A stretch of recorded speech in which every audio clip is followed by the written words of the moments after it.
I called this G Suite Juniors, named after Macy Pittman, G Suite Junior the musical. And the concept behind this is to introduce you. Now, this may be preaching to the choir here. These may be tools that you guys already use. You probably use all of them, Kelsey. Arts and culture.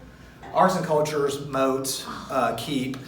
So these are just, I call this G Suite Junior because these are the apps that don't get a lot of the love. You know, we don't talk about them like we do Google Classroom and Google Docs and Sheets and Forms and all that kind of stuff. But these are really good, and most of them will interface with the tools that we have, like Google Classroom or Docs or Sheets or anything. I mean, that's the great thing about Google. Let me jump on into this real quick. And this won't take long. I'm only going to introduce three options or three items, and then I've got a couple little pointers where you can go and dig out some other things. But basically, G Suite rules the world. Okay, you've got Apple hardware and Google software, plus Canva. And one day probably Google will probably buy Canva. So, but just like ChatGPT and all that stuff, we were talking about AI and Google making its venture into the AI world. They're going to do so. I mean, they just have that kind of reach. But Google software, even though Apple hardware might be the most reliable and most stable of the architecture out there, Google software is becoming the most versatile and user-friendly. Just for some of the things we've already said. Google Classroom, like virtually everything that we're going to talk about will interact with everything else. If you guys have dabbled in any Google app for a minute, you probably already have some competency in virtually any other Google app because their interfaces and their functionality are very, very similar. Okay, so this is something where I'm just going to whet your appetite and then venture off into the world of Google, because there are thousands of Chrome extensions. There are dozens and dozens and dozens of apps. I will tell you that some apps have a short lifespan. Like I've done a version of this 3 or 4 times, and every time I've gone, I've had to update it because an app that I've used is no longer a function like something like Snapseed. I think it's not like a pay app or something. And there was a couple others that we used to use. We used to have Google Voice, you know, as a district. We don't have that anymore. It still exists, but it was free for us. We don't have that anymore, so I don't present that in this presentation anymore. But there are still a lot of great tools that we have. And Google tends to organize their instructional tools into 3 broad categories: communication, information, and creativity/collaboration. Actually, all of them have a collaborative element, all of them have a communication element, and almost all of them have an information element. But just for organizational purposes, this is how we're going to classify these. So first of all, let's look at a really, really powerful communication app, okay? Some of the communication apps that you guys have probably had some familiarity with is Google Translate, right? We've used that before. If you've ever traveled overseas, that's very handy if you got it on your phone. Most of these have like a desktop app and a phone app. Google Translate, anytime we go to Tulum, Mexico, or anywhere overseas, we take that with us, and that helps us navigate the country. You got, obviously, Google Classroom is something you guys use every day. Google Chat is something that our students can still use. But this has brought us as close to a universal language as we've been since the Tower of Babel, really, since the Roman Empire and the lingua franca of Latin, you know. But the one I want you to learn about today, if you've not done so, is Moat. And who in here has used Moat? I knew you did. Jill Young uses it downstairs. She's the one who introduced it to me. This is really, really cool. It's very simple. There's not a lot of bells and whistles, but this right here is going to free you up to give immediate feedback, to give audio feedback, to allow students to give themselves feedback, to allow students to self-reflect, to allow students who might not speak your language to be involved in the collaborative process very seamlessly and very easily. So I just want to flip over here to Google Chrome and show you how this works, okay? I will tell you, you must use this in Chrome. You can't use it in Safari. Why? Because it's a Chrome extension. I use Safari a lot. It's just a force of habit, but to the extent that you can really move over to Chrome more and more and more, rely more on that, it's better. It's just a better platform. It's much more stable. A lot of the stuff that we get, we try to open it up and use it on Google Safari. It doesn't work. They always say, well, have you tried it in Chrome? Go to try it in Chrome. It works. Chrome is just a better not operating system, but a better search engine and platform. So I'm going to switch over to Chrome. I'm not going to show you how to download it. That's an easy step. I can show you offline how to do it. All it is a matter of going into the Chrome extension store, Googling Moat, and there it is, and it's for free, okay? There are paid options, but you're an educator. You get it for free with this. There might be some limitations, but the limitations that you have don't seem to affect your purposes. in this. So I've not found one that does yet. So let me go over here. I'm gonna delete this right here, and I've got this pulled up. And we're gonna change this from Coach Lewis to Mrs. Stafford, just because Miss Stafford's in here. And I've got a little some verbiage there about resting heart rate. I'm not going to bother to change that. But when you download this moat, you'll get a little icon in your corner that looks like this. Now, this will appear somewhere on the screen depending on what app you're using. It's in a different place on Google Slide, but I'm going to show you where to find it on both, okay? Google Classroom, the same thing, okay? When you use this, you're going to get a little app that looks like that. Let me go back to my presentation and show you. It looks like this right here. Little, I don't know, this purple periwinkle, maybe? I don't know, eggplant. So that's what the app looks like, okay? So let's say I'm in a group. Miss Stafford's put me in a group, and Leanne Dimlich is in my group, okay? So I want to make sure that Leanne Dimlich doesn't forget to get the rubric, because if she doesn't and we go off base, Miss Stafford's going to fire us up. So for me to leave a note to my colleagues, or a teacher to leave a note to students in a Google Doc, all I've got to do is highlight the selected text. See that? And this is going to pop up on the side. Where you normally see a hyperlink, like if you want to add a website, here you're going to have what's called a hypermote. And all I do is click that hypermote, and I get that option there. I'm going to click to start. Hey, Leanne, don't forget to go see Miss Stafford and get the rubric, because she is going to fire us up if we don't have it. Check. And then hit insert. And it's going to give a little hyperlink there, okay? So now, I've been used to using this, so when I'm going into this document that I'm collaborating with Leanne on, I see a hyperlink. Oh, I know there's something there. There's a link or a hypermode or something. So all I got to do is go over there, click that link, hit play. Hey, Leanne, don't forget to go see Miss Stafford and get the... Is that what I said right? She's going to fire us up if we don't have it. Yes, it is. Okay. That is how you... Once I've got it, that's cool. That's a lovely voice.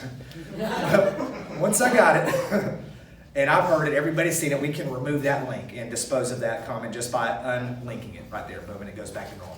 Okay? That's cool. Now, we've got a non-English speaking person in our group, and they're part of the collaboration process. We want to include them, okay? So I do the same thing, or I'm the teacher here, okay? I'm Miss Stafford, and I want to tell Juan to get the rubric or whatever I want to tell him. I'm going to highlight it, hit the hyper mode there, click start. Hey Juan, buddy, make sure you don't forget to grab that rubric from me. Okay, now it's going to save in English, right? Let me insert it. Yes. It's going to save in English. Hey Juan, buddy, make sure you don't forget to grab that rubric from me. But that's of no value to him because he can't understand what I just said. So all I'm going to do is go down here to translate, going down to English or Spanish or whatever. You see all these options here. Let's say he's Persian, actually. Going to Persian, give it a second, boom, there it is. So he can read that right there. Now, Kelsey, I have not tried this yet. I'm assuming, is there a way to go in there and if I have a Spanish-speaking student, him speak in Spanish and have it translated into English back? I haven't tried it. I'll have to research that. That's something you guys can go. But this is something, right? That at least gives us a starting point to allow these students to come in here and collaborate with us. So, pretty cool? Yeah. Real simple. You would think they could, though. I would think they could, yeah. There's got to be. If not, there will be. So. Probably not in your voice, though. Yeah, right, yeah. Right. One of my favorite ways to use it is for grading. I don't know if you're going to touch on that at all, but If I don't, I'll let you come up here and show me. Okay.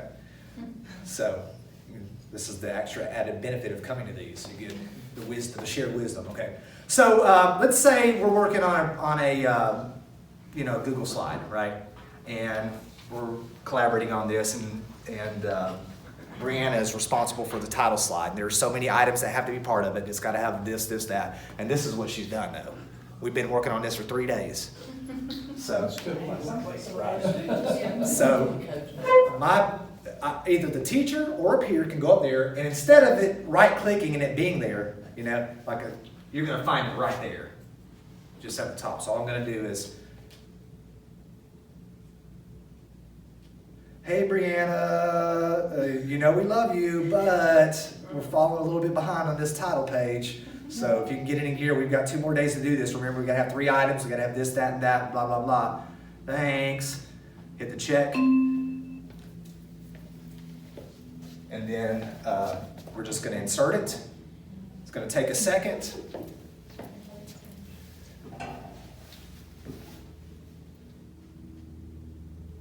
It's creating the audio. It takes a little bit longer, but not too much longer. And then we've got our little speaker. So now, having used this, being fluent in Moat, I'm going to know, wait, there's an audio comment there. Let me see what that, maybe that might be for me. So I can go, hit it, play. Hey, Brianna, you know we love you, but we're falling a little bit behind on this title page. So if you can get it in gear, we've got 2 more days to do this. Remember, we've got to have 3 items. We've got to have this, that, and that, blah, blah, blah. Thanks. That's good.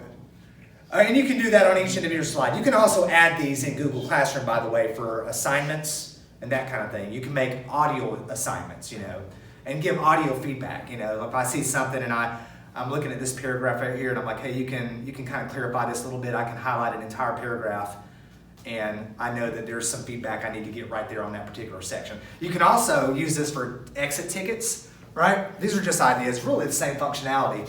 But if I want to hear this lesson on resting heart rate, if I want them as their ticket out the door to demonstrate how to manually attain a resting heart rate, all I've got to do now, watch this, okay? I found a little workaround here. It's kind of annoying, but this is how I'm gonna work around it. So if I highlight this section here, I could leave a mode on this whole thing, you know, test, test, test, test, test. But the problem with that is when I do it, and I insert it, guess what it does? It highlights that whole section, and now these are all individual motes. So if I want to remove them, I've got to go individually and remove them all each. Instead of, you know, so the way I'm going to take care of that, I'm just going to Control-Z that and just undo it. And then I've just added something down here for my exit ticket. I'm going to highlight that, hit my hypermote. Hey guys, before you leave here, make sure you get your resting heart rate. I don't want you annotated on this document. So we've just embedded an assignment right there onto your document. They can do that, play it. Hey guys, before you leave here, make sure you get your resting heart rate, and I want you annotated on this document. So pretty cool, right? Not a lot of bells and whistles, not anything hard to use, not anything glamorous. It's just a real simple audio tool that's going to help audio learners. It's going to facilitate collaboration, especially with non-English speaking kids, but also peer-to-peer interaction and teacher-to-peer-to-student interaction. Kelsey, you want to come up and show us what you had? No, I was just going to say that for me, I use this a lot with grading and giving feedback instead of typing out my feedback, because doing that for like 80 students is a lot. Mm-hmm. But just doing this, if you go on like Google Classroom, when you go to grading, it'll have like an icon, and you can just do that right beside the grade, like where their grade will go.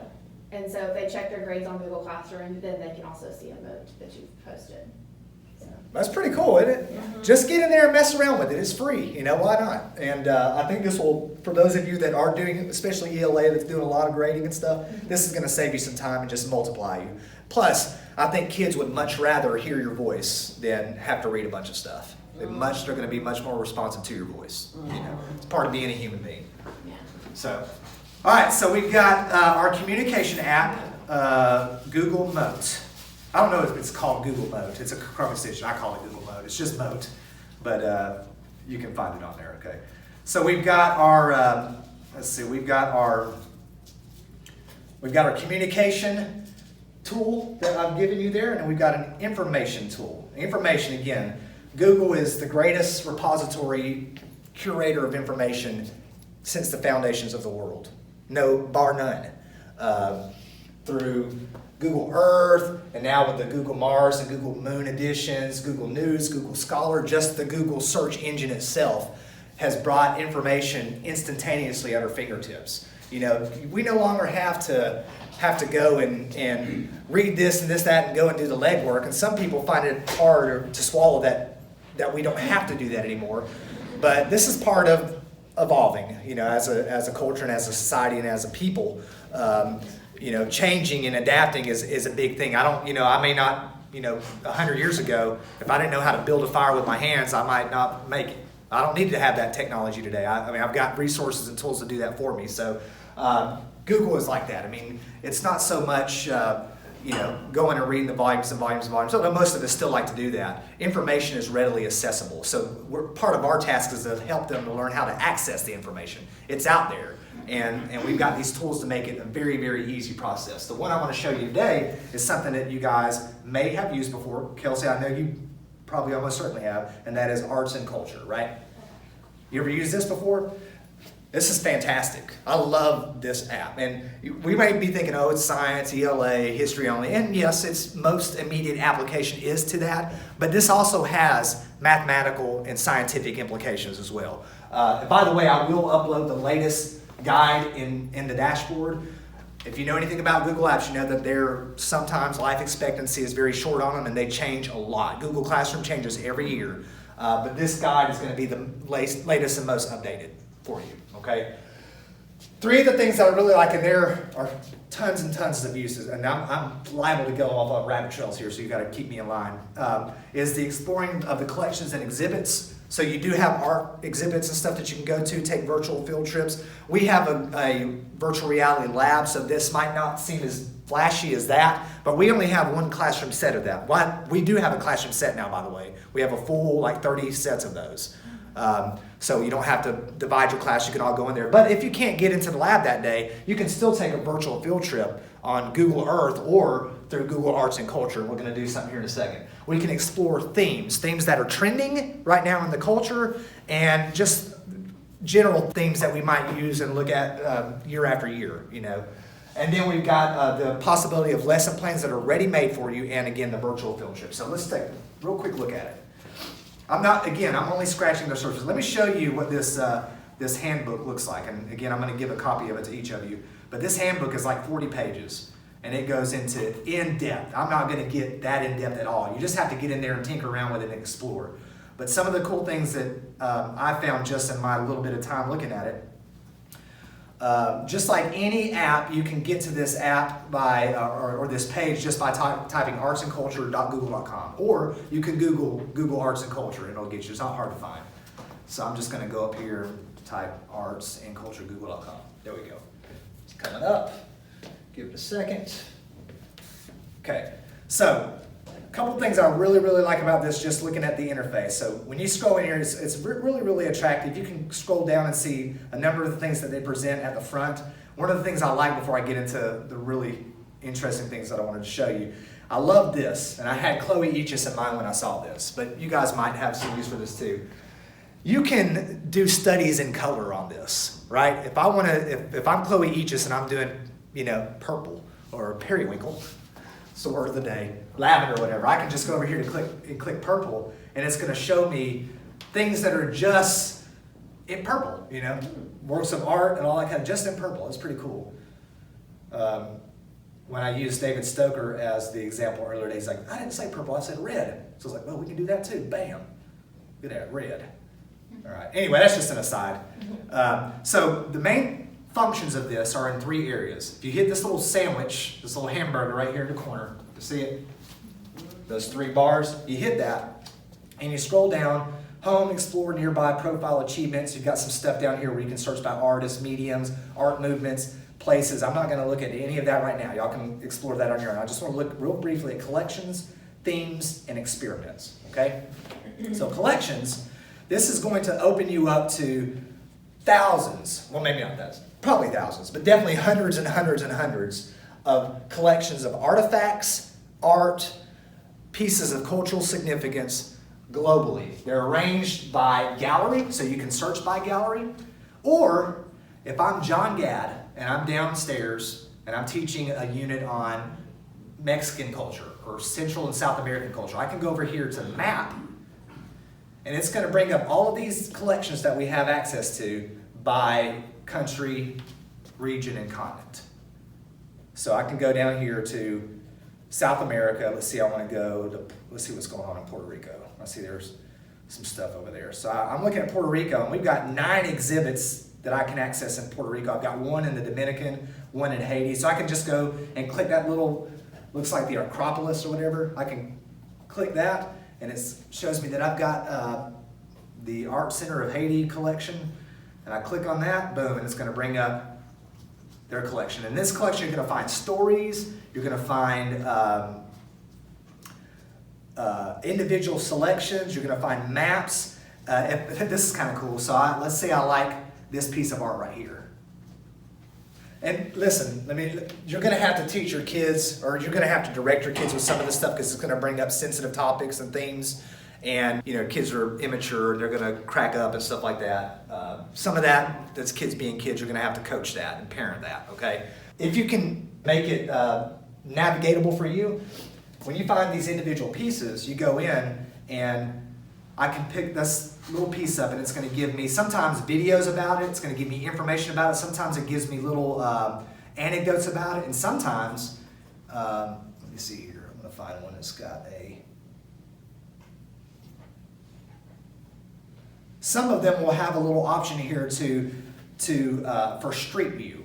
And Street View will allow you to see it like you're walking it. So if I've got a piece of art that's in the Louvre or something, and I want to go examine it up close, I can hit that little Street View, and it'll be right down here, and it will say Street View on it. Click it, and there you are. You're walking around the Louvre, and you can go up on it, kind of examine it from different angles and that kind of thing.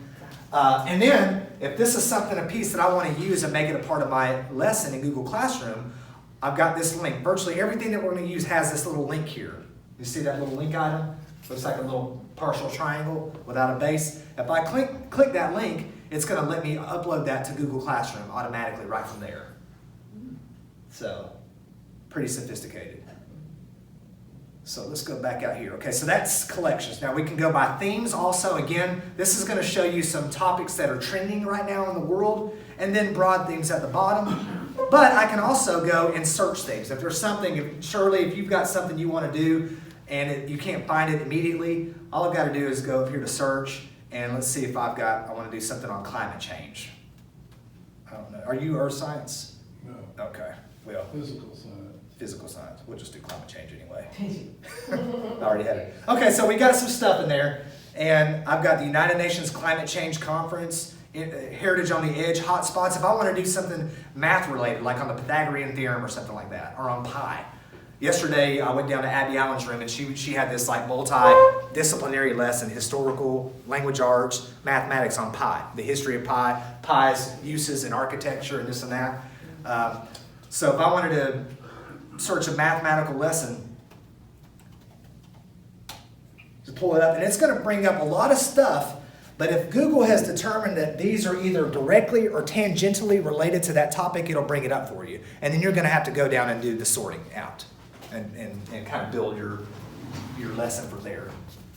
And then we've got experiments.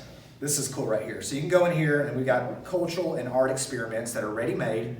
You just got to go in there and select what you want to do, launch the experiment, and your students can take off and run with it. Go and try it out first at home. Make sure it's appropriate, or it's, consistent with what you're teaching, and then go and let them do that. But here we got Fabricus for Google Arts and Culture, decoding Egyptian hieroglyphics. That sounds pretty fascinating. All kind of stuff in here. You can also, sometimes this can be a little overwhelming and difficult to search. If you just go to your taskbar and you say, well, I'm told there are lesson plans in Google Arts and Culture. All you got to do is type Google Arts and Culture lesson plans. Pull that up. The first link is going to bring up our lesson plans, and check this out. This is already broken down for you by theme or by topic. Artists, art history, language arts, history, geography, natural history, science and technology, virtual field trips are right there, so you can search it that way. Same thing, if I just want to go to virtual field trips, I can either go there and go down to virtual field trips and then search virtual field trips, or I can go to Google and type Google Arts and Culture virtual field trips, and I'll bring it up. It's just there. There's a ton of stuff there. I mean, Julie and I were talking about this earlier, like, we hamstring ourselves so much by not incorporating these things into our lesson planning, into our instruction, that make things so easy and open up the world to kids. We need to get better about doing that. All right, so we got Google Arts and Culture. Pretty cool? Useful? It's, again, we're only scratching the surface here, okay? So we've got a communication tool that I've given you, Moat. We've got an information tool, Arts and Culture, and then a creativity tool. And again, Google's got tons and tons of creativity stuff. Whether it be Toontastic, which I didn't even list here, YouTube Studio, Google Draw, PhotoScan. What we have to realize is that the contemporary learner in Generation Z is no longer just a consumer of content. Modern learners, Generation Z kids, the 21st century learner is a curator of content. If you walk in and I'm lecturing for 30 minutes, that might be great for you. Right. You know, it's not great for kids. It's not. I mean, this is something that's not even a debatable point. Learning happens when kids collaborate and talk. That's their natural learning state. So if I go up there and I'm giving myself a lesson because it's most interesting to me, I'm telling you, 90% of those kids do not care. You have to touch their hearts and make them see the stars. And one way to do that is you turn over the delivery to them, right? This is the basis behind classroom flipping. You watch them collaborate, you make them do the higher order stuff, and you go around and teach them and coach them on how to do that. That's part of the parenting process that we have as teachers. One of the creativity apps that we have that make this, I think, very easy for students to collaborate and for you to moderate is Google Keep, right? Again, this is not a tool that's very flashy. It's not got a lot of bells and whistles, but it's real simple and it's useful. And you can carry it anywhere. And it interfaces with all the tools that we have. I know Kelsey uses Google Keep. Does anybody else use it? Let me show you what it's about real quick. This is what the app looks like. It's just a little yellow light bulb. Okay? And what we can do with it is we can create handy to-do lists, reminders about those to-do lists. Maggie, I was thinking about you earlier, last block when we were talking about this, or people engaged, you were doing your Black History stuff and your prompts and all that. And if you got kids that are, multiple kids collaborating on something similarly or on the same thing, this is going to be really useful. You can brainstorm and collaborate with teachers and peers, and you can archive your notes and push your notes or your keeps out to a Google Doc or to a PDF document for saving and for using later, okay? So let me show you real quick how this works. Again, this is not going to overwhelm you with bells and whistles, but it should impress you with its functionality and how easy it is to use. So I'm going to pull up my slide. I've already got several that I've been playing with here. Several slides right there, power list, weekly tips. So to create a sticky note, and so all this is sticky notes that are collaborative in nature, all I have to do is go up here to where it says take a note and just begin to type in there. Now, I'll show you what each of these buttons do, then we'll be done, okay? I can title this, and I am going to title it, but I can also, you know, if I'm a kid, I like things that are visually pleasing. You can make little headers in Canva. Or I've got a bunch of headers that I've already made for you that you're going to have. I'm going to give them, put them in the dash. Actually, I didn't make them. I stole them from the internet. But I'm going to give them to you. But I could have made them because I took, you know, Shannon's and Kelsey's class on Canva. I could have made them. And all I'm going to do is to make my sticky note heading, I'm just going to go over here to add image, and I'll show you each of these buttons in a second. When I add image, I've got these Google Keep headers in a folder, and let's just say I'm going to do one on weekly task. I've already got one there, but I'm going to do it again. Okay, there it is. Then I can title this, you know, March 13th through 17th, 2023. All right. So now let's say Kelsey Stafford uses Google Keep, and in her class she's having kids collaborate, and she wants you to, you know, put a picture of all your group members on here rather than type your name in or something like that. Kids are very visual. They love to take pictures. They love to create memes and GIFs and all that kind of stuff. So I'm going to put my little group in here who's doing this, and I've got a picture already saved here of my baby girls. So I'm just going to put that up there. And then you can actually put a picture of all the group members up here at the top of your heading so that it's all there, okay?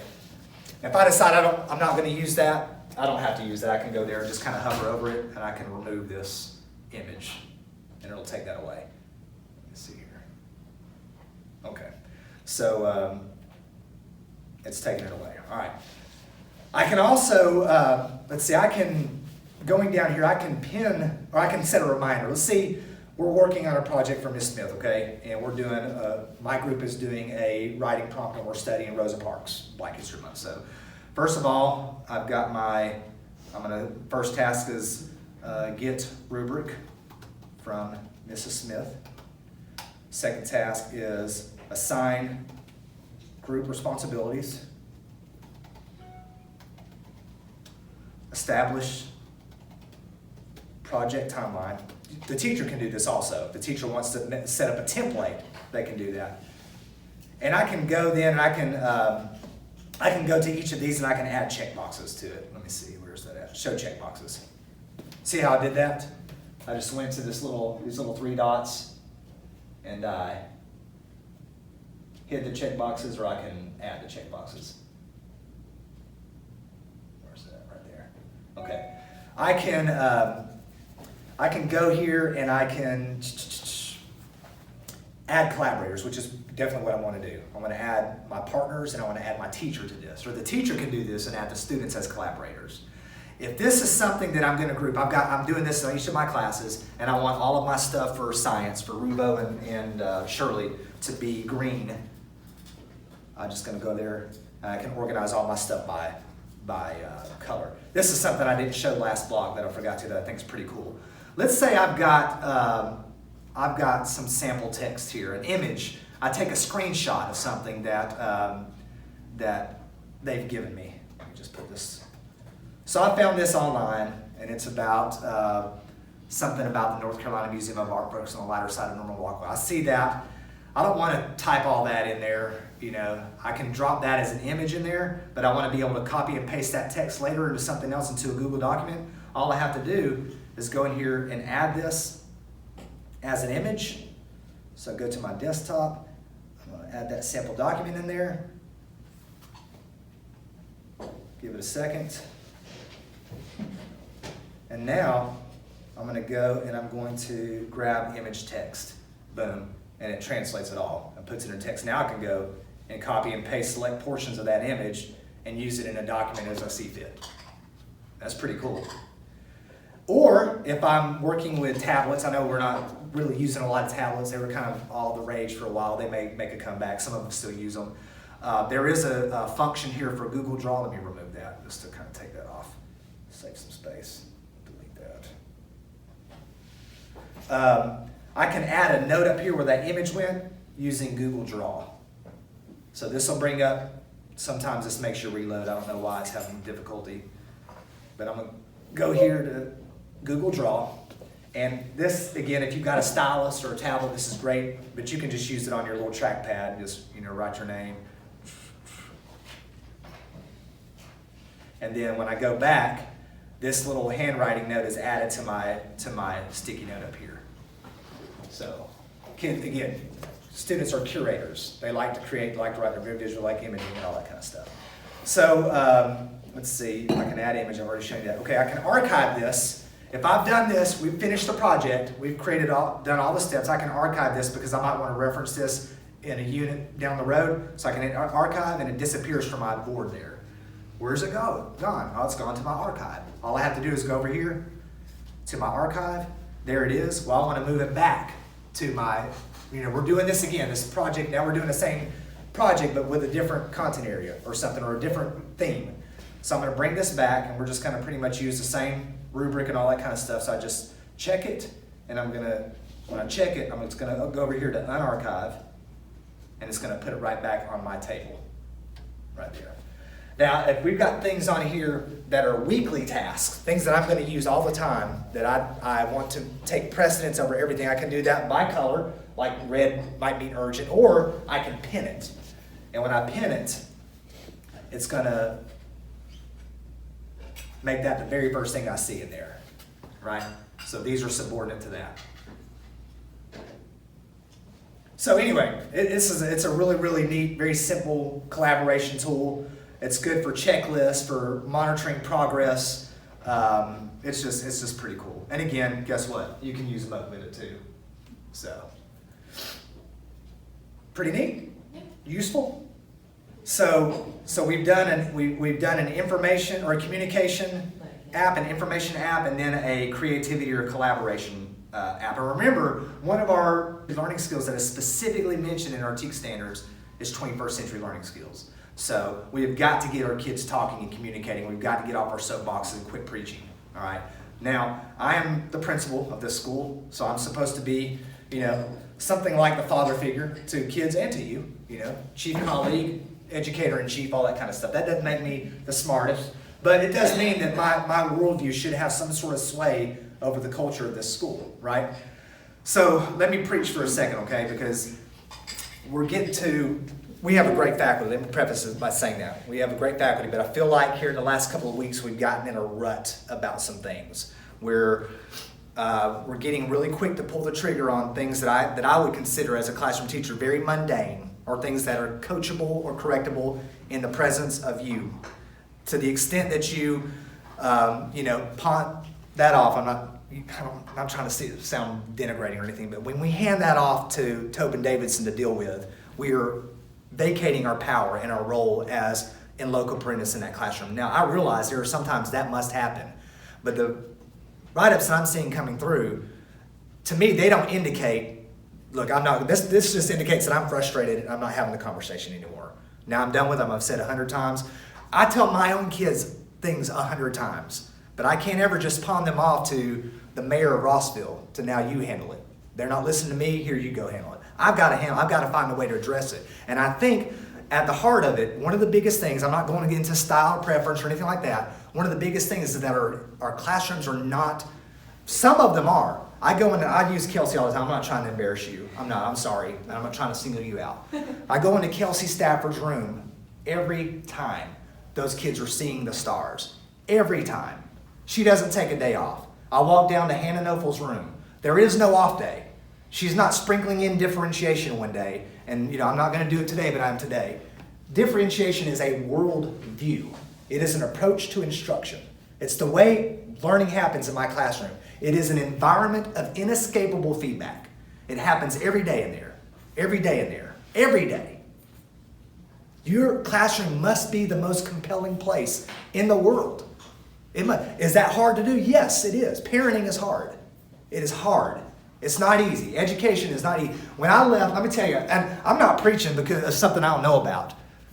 I don't get humble when it comes to instruction. I was a freaking good teacher. I was a really good teacher. I didn't have discipline issues. Why? Kids came in my class and they saw the stars. We touched their heart. We had fun. They liked my company. That is the most important thing. The content will come, but the prerequisite is that they have to like your company. They have to like being in your presence. That is the prerequisite to making the kids internalize the content, to love what you do. They're going to not love the content. They're going to do it because they love you. You're the secret weapon. Right? You're the secret weapon. And one of the things that we can do to achieve that is force of personality, building relationships, and using these amazing tools that we have. Amazing tools that get kids collaborating. Not being preoccupied with holes in jeans. I'm not concerned about holes in jeans. I don't want to send a kid home because that parent let them out with holes in their jeans. That's not the fight we're going to win. If they don't get a sanction from their parent, what sanction are they going to care that we give them? None. All I'm going to do is send that kid home and he's going to miss our instruction. The privilege of sitting under our instruction. That's what's going to happen. But we need to remember, we don't get to have, guinea pigs as kids. Kids are not going to be guinea pigs. They're not going to be test dummies. They need to be taught to see the stars every day. You've got to touch hearts every day. And if you're at a point where you're like, man, I can't do these kids are too bad, I would look at you and say, then you're in the wrong place. I don't go to my doctor and for treatment and he say, man, I'm sorry, but you've got this inherited condition. There's nothing I can do about it. I expect treatment from my medical professional who has the tools and the training to provide it for me. You are the cognition pedagogical experts, the best trained in the world. These kids out there are living in hell. They don't come in here to see another negative person be corrected over piddly stuff. They come in here to see the stars, to have hope. Are we going to catch every one of them? No, we're not. We need to try. We need to be pro-kid. I'm not talking to anybody specifically in this room, but it bugs me when a professional educator comes up to me gleeful about the punishment they dealt out on a kid. Boom, sock them out for 3 days. Boom. I'm like, who are you talking to? That doesn't make me happy. What do we do? How do we get to that point where that kid's losing instruction over something? Okay, not trying to be on my soapbox here. You guys are a great faculty. I'm the educator in chief here, and I'm telling you, we can do better. We can do better. We can do better at making kids see the stars. If you believe that, take it to heart, okay? We can all do better. I can do better. This can help us. That's not that main thing. You're the main thing. You, with your personality, with your love, with the tools that you have, please take these kids on virtual field trips, get them collaborating, make them love you, make them love being in your presence. Then that's how we get kids to nail milestones. That's how we blow it out the water in CCRPI. That. I don't come by and pull rank on anybody. I think I'm pretty benevolent about stuff. But we have got to soften our hearts towards kids. They need to get that from you. That's a hard responsibility to swallow, but this is the profession you chose. So that's the task I'm giving you. Love the kids. Make them see the stars, okay? Thank you. You're dismissed.